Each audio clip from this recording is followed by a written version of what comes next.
everyone, and welcome. My name is Steve Ruppel, and today we are going through the shoe review of the Brooks Adrenaline GTS 21. And just as a little factoid for you, the GTS in the name of the shoe means go-to shoe. Not every Brooks shoe has that in their name. There are a few of them. The Adrenaline just has been one of the consistent ones with that. But let's dive right into this. When we look at the upper, it's the same style of mesh that we've all known and expect to love from the Adrenaline for the last few editions. It's soft and smooth and completely void of any stiff or rough edges. The heel cup is also soft and it can easily collapse with just a little bit of pressure from the hands. There is a unique protrusion on the lateral and medial side of this shoe. If the edges of your feet rubbed while you ran, I can understand why it might be there, but since it's also on the outer edge too, I can only chalk it up to some kind of stylish feature that Brooks wanted to throw in there. The sole of the shoe seems to be one complete injected foam mold. While the tread pattern doesn't seem to appear to exhibit much function, Brooks calls it a segmented crash pad, which I think is just an exciting marketing term because it's not super unique and there are a lot of other shoes and shoe brands that have something that looks kind of similar to it.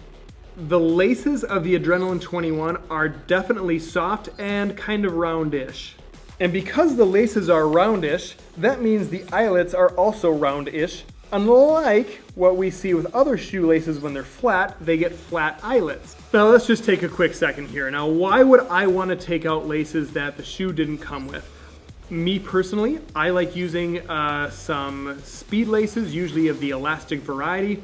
The reason why I do that is because when I'm doing an Ironman race, sometimes during the bike course or even sometimes on the run course, my feet can swell a little bit. So that means that my foot is obviously going to take up more space in the shoe. So having the elasticity that's a little bit more forgiving, and a lot of times it has a plastic clasp that can easily be moved, which can just create more room for my foot.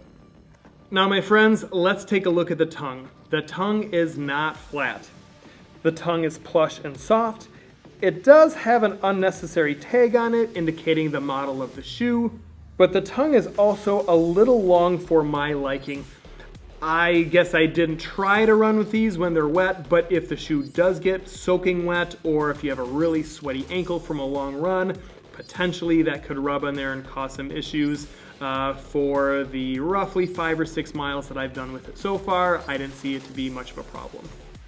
Now, in case you're wondering, is there reflective material on this shoe? And the answer is yes, and we find it in 3 different points. We find it in the heel and 2 parts in the front, so we see them here, here, and here.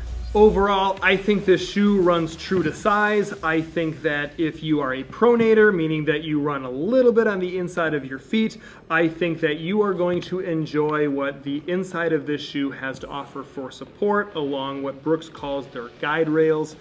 And I think that even if you are an average casual walker and you have some of those pronating issues, I think you can find a lot of support in this, and I think you're going to like it.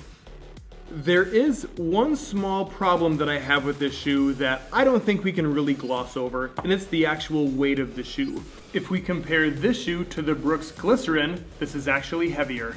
When we compare it to the Brooks Ghost, this is actually heavier. And this weighs in at roughly 10.3-ish ounces. If we want to compare this shoe to any other Brooks shoe within the category, we have to look at the Brooks Revel, which is about 1.5 ounces lighter compared to the Adrenaline. Now, when we talk about weights of shoes, what's really going to cut down on that weight? Well, this is a supportive shoe, so guess what? The foam is going to be denser, so it's going to be heavier. And at the same time, I would say this is a pretty general shoe, which means that when we look at the tread on the bottom and we look at the rubber, rubber is always heavier. So keep in mind, when you're looking for a light shoe, anytime that you see that thick, heavy rubber on the bottom, it's going to be a heavier shoe. Anytime that you're looking for a specific supportive shoe, same thing, it's going to be heavier. Some people might hate me for saying this, but I think the Brooks Adrenaline is an incredibly average shoe. And that's not necessarily a bad thing. If you like a shoe that you can run 5 miles in, 13.1 miles, or even 26.2 miles, I think you can be totally fine. I think if you're just a walker and you walk 2 or 3 miles every day, I think this shoe is absolutely fantastic. It is kind of a boring shoe. You do have the mesh upper, you have the sole that's just one injected foam that's in there. It's not a super incredibly light sort of foam. It's not like an EVA foam that a Hoka shoe might have. But you can also use it for exercise class. You can run around and jump up and down with it. I think you can be totally fine. I just think it's a very boring shoe. And then on top of that, it has incredibly boring colors for this particular edition that we see here. I mean, this one's kind of cool, but I think this one and this one are pretty boring. And I think the hardest part of this review is actually giving it some sort of rating. Truly, I think if you are a Brooks Adrenaline fan, it has to be a 10 out of 10 because there hasn't been a whole lot of change from the last few editions. The biggest change that has ever happened was when they finally went to the mesh upper and they took out a lot of that really heavy, dense vinyl that made up the logo.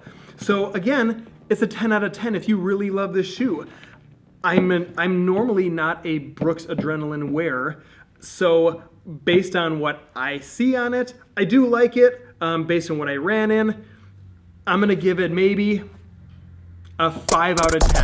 It's not because I don't like it, it's because it's normally not what I have in my running rotation. Again, it's a very average shoe, and I think the colors are horrible. So if anyone from Brooks is watching this, please, can you update them? Contact me for sure, because I'd love to give you my input, and let's splash a little color into there. And that does it for the shoe review of the Brooks Adrenaline 21. If you know someone who loves the Adrenaline and needs to see this video, please share it with them. If you want to fight me because you hate the fact that I call it a very average shoe, definitely leave a comment. We can find a time to meet in the parking lot to fight about it. As always, please hit that subscribe button, like this video, and I will see you guys next time.